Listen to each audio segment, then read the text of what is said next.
Most humans aboard the Imperial Ark avoided looking directly at the holographic murals lining the corridor, images of shattered continents, conquered fleets, and kneeling worlds. But I stared straight at them. Maybe because I was the only human who wasn't technically a subject of the Empire. Or maybe because I'd always had a problem with fear. The Empress's summons came at dawn. Human Elias Arden, a metallic voice announced outside my door. Her radiant sovereign requests your presence in the throne hall. Request, as if one could refuse the most powerful being in the Andromedan reach.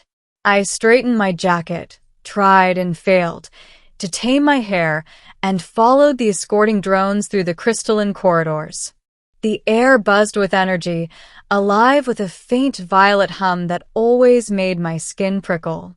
As we approached the throne hall, 2 towering guardians, 8-foot warriors clad in obsidian armor, crossed their halberds. Their red eyes scanned me, registering human aloud. Before parting, the throne hall stretched like a cathedral built for giants.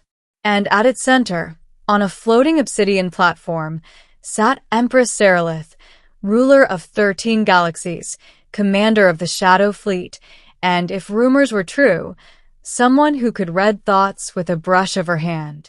Her presence felt like gravity. Silver hair cascaded down her shoulders like liquid metal, and her eyes, deep star blue, glowed faintly when they landed on me. "Elias," she said, voice smooth as nebula mist, "come forward." I bowed, but only slightly. A human thing. She watched the gesture with mild amusement. Most people trembled in her presence. I didn't. Maybe that's why she summoned me. "You summoned me, Empress?" Her gaze sharpened. I did. There is a task only you can accomplish. That statement alone was insane. She commanded fleets, armies, and a species bred for mental precision. Why me? She raised her hand, and the room darkened, a hologram forming between us.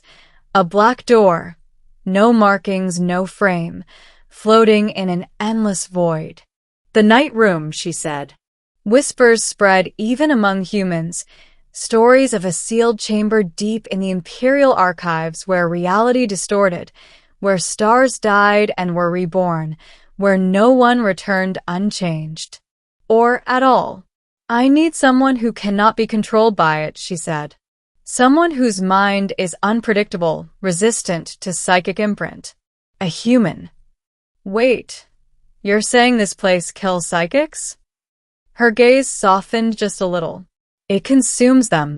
A pulse of cold rippled through me. "And you want me to go inside?" I said. "I am ordering you to," she replied, but her voice held something else. Something almost concerned. "Middle. Entering the room that devours minds." Hours later, armored escorts led me deep beneath the central palace, through winding metallic tunnels dimly lit by bioluminescent strips. The further we descended, the more the air thickened, like I was being swallowed by something ancient. Finally, we reached a vast chamber. And there it was, the night room. A void black door embedded in the center of a circular platform. The Empress awaited me there, alone, without guards, without her crown. She looked almost human in that moment. Her silver hair was tied back, revealing a lattice of glowing markings along her neck, psychic conduits. "This is your last chance to refuse," she said quietly. I blinked. "Last chance?" I thought it was an order. "It is." Her gaze held mine. But even for an emperor's command, consent still matters sometimes. Her honesty startled me. Before I could respond, she stepped closer. I felt the warmth of her presence, the weight of countless worlds behind her, yet also something fragile. "Inside, you will see things," she said. "Memories that aren't yours. Futures that may never come. The room reflects you and something else." "What's something else?" Her jaw tightened. the original architects of our empire, the first minds.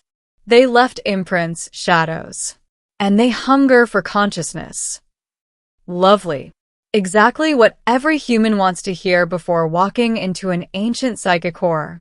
She reached out, slowly, giving me time to pull away, and placed her hand on my chest. My heartbeat thudded against her palm. "You are steady," she whispered, surprised. "Humans are so unpredictable, yet yours is strong." Her touch sent a strange warmth spreading through me, something like connection, but deeper. Then she stepped back. "It is time." The door unfurled like dissolving smoke, revealing pure darkness. "Hey," I said. "If I don't come back." "You will," she said, with a tone that wasn't command, but hope. "I am waiting." I stepped inside. The world swallowed me, the night room, a place where thoughts become real. Darkness pressed against me like a living thing. Then, light, sound, emotion. Not mine. A battlefield flashed around me. Alien screams, burning skyships, the Empress standing alone against a monstrous titan of shadows. Not a memory. A vision? The scene warped. Suddenly, I stood on Earth, watching my childhood home crumble during evacuation, my younger self clutching my mother as alarms blared. Then, another shift. I saw myself grown, older, standing beside the Empress on a balcony overlooking a starlit empire, as if we ruled it together. What is this?" I shouted. A voice answered. Not spoken. Not heard. Felt. "You are human. You are different." A shimmering silhouette emerged, tall, formless, shifting like smoke made of starlight. "You cannot be read. You cannot be bound." "Who are you?" I demanded. "The first mind. The foundation.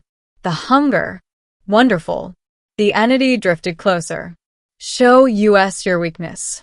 A pulse of pressure slammed into my mind. Memories toppled like dominoes. Regrets surged up. My father walking out. A woman I loved turning away. Every failure I buried under sarcasm. The floor vanished. I fell into myself. But then, a hand caught mine. Small. Warm. Human? No. The Empress. A vision, but a strong one. Not the room's creation. Mine. "Elias," her voice echoed around me. "You are more than your pain." The shadows recoiled. I pushed myself up, fueled by something fierce. Something stubborn. "No." I growled to the entity. "You don't get to eat me." "Why not?" It hissed. "Because I've lived through worse than your nightmares. Humans survive everything. It's our thing." The shadows trembled. Then the night room cracked, like glass under a hammer. Light burst outward, and everything collapsed, ending what the Empress saw in me. I woke on the cold floor outside the night room, gasping. Guards surrounded me, weapons drawn, but the Empress shoved past them and knelt at my side. Her eyes, normally controlled, regal, were wide with something raw. "You returned," she breathed, almost disbelieving. "I told you I would," I said, managing a grin though everything hurt. Her hand trembled slightly as she touched my face.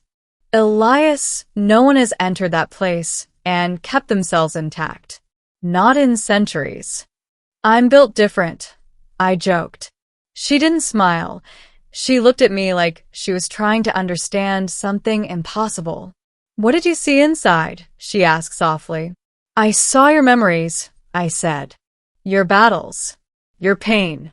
And I sought possibilities." Her breath caught. Possibilities. Yeah. We were standing together on some balcony, ruling stuff. I looked very cool. Her cheeks, normally pale silver, flushed faintly violet. It was the alien equivalent of blushing. "That was not the room," she whispered. "That was you." Silence stretched between us.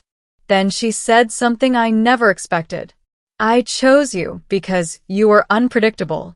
But now I wonder if fate chose you before I did." I sat up, wincing.